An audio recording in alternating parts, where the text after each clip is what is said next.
What was your husband like when he came home? Very tense, very,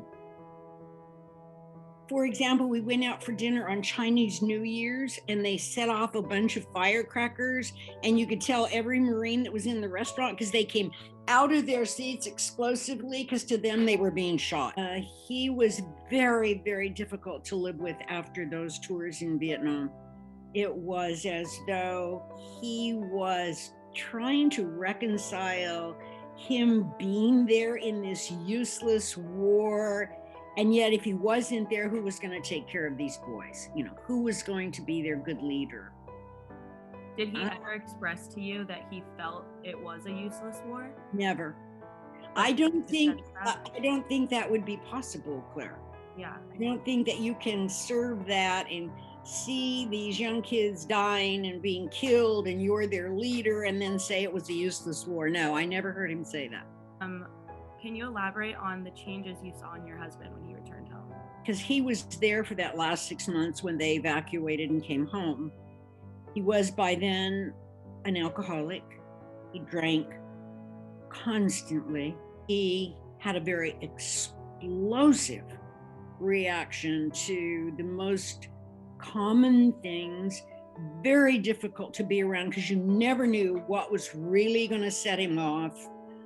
And I try to understand on the basis of, look what he has been through. But candidly, his treatment of his sons, if they missed a ball while playing baseball or didn't do right in football, it was just an explosive reaction, something to the effect of, I had young men die who would love to be here, and look what you just did. You dropped that ball.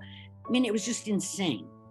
So eventually the marriage ended, and I will attribute that to the war in Vietnam. In what ways did the Vietnam in particular cause these changes? I think you see such dreadful things. You hear shots going off and you don't know if that's going to hit you or it hits the guy right next to you.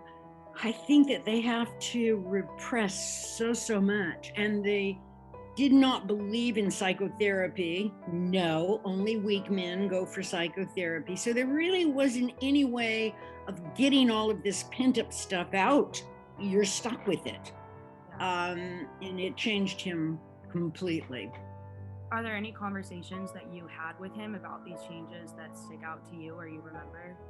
I do remember on several occasions after an abnormal reaction, trying to talk about it, and his reaction was, when you've seen what I've seen, you probably will react the same way. And I can't deny that that might very well have been true. You had children during the war. What would your response have been if one of them told you they wanted to enlist in the military? I would move them, and I told Ralph and I told my whole family we would be moving to Canada. That's how opposed I was to the Vietnam War. I would not allow one of my children, I had any say in it, no. Would Ralph have wanted your sons to enlist? Of course, yes. How old were your sons when the marriage ended? Both in college, so 20 and 21, I think, yeah. Did they ever express any desire to enlist when they did? Never. At the age? Never. Do you think that was hard for Ralph? I never heard him express it. I think he would have been very happy if one of his sons had followed in his footsteps, but he never expressed it.